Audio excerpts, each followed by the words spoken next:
Akkam jirtan fayyaa jirtanii? Torban dabre jenereeshinni haarayni kun irra jireessaan gara TikTok jira.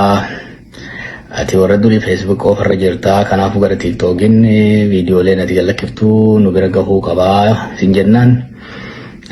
Gara TikTok tokkoon sagantaa isin dabarsaan ture. Sagantaalee lama akkas dabarseen ture.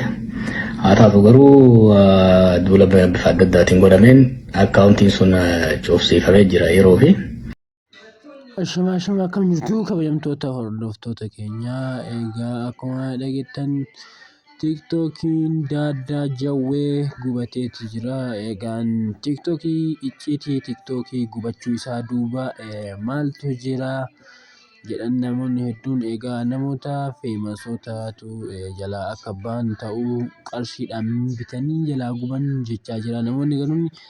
Egaan jawween ammas abdiin kutannee TikTokiin isaa gubatus kun nuuf waan haaraa miti. Bara qabsoo keessas yeroo hedduu miidiyaa keenya OMN nurratti ugguruun ni yaadatama. Garuu nuti abdiin kun yeroo garaagaraatti deebisnee uummata keenya biraan hawaasa keenya biraan oduu gahaa turre jechuudhaan dubbateeti jira. Ammas jawween bifa haaraadhaan TikTokii haaraa baneeti jira. Egaan kabajamtoota hordoftoota keenya namoonni gara chaanaalii kana haaraa dhuftan chaanaalii kana subscribe godhaa. Ammoo TikTokii jawwee liinkii isaa dhumarra koomentii jala isinii kaa'aa. Liinkii isaa san seentaniitiin jawweedha follow gochuu qabdanii. Ammas dafnee miiliyoona tokko seensuu qabna guyyaa tokko keessatti isiniin jedha. Akkam jirtan fayyaa jirtanii? Torban dabre jenereeshinni haarayni kun irra jireessaan gara TikTok jira. Ati warra durii Facebook ofirra jirta. Kanaafuu gara TikTokiin viidiyoolee ati galakkiftuu nu bira gahuu qabaa sin jennaan. Gara TikTok tokkoon sagantaa isin dabarsaan ture. Sagantaalee lama akkas dabarseen ture. Haa taatu garuu duula bifa adda addaatiin godhameen akkaawuntiin sun cufsiifamee jira yeroo fi poolisoonni na yaadachiise yoo yaadattan warri dur jirtan waggaa kurnanarraa waggaa 8 san duras bara OMN turre san yeroo adda addaatti saatalaayitiin irratti cufsiisaa turanii.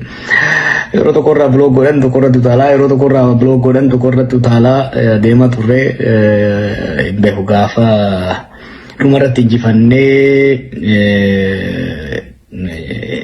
jennutti yeroo 20-30 ol irraa nu buusanii turan. Kanaaf muuxannoo qabna. Ammas akkaawuntii yeroo dabree san waan cufaniif akkaawuntii kanaan dhufnee jirra. Sagantaalee adda addaa viidiyoolee adda addaa odeeffannoo adda addaa gara kaanis ni dabarsa. Yoo kanas ka cufan taate ka biraa banna. Muuxannoo qabna. Harka kennuun hin jiru. Ugguruu hin danda'u. Bara teekinooloojiin amma akkana babal'atte dhiisi.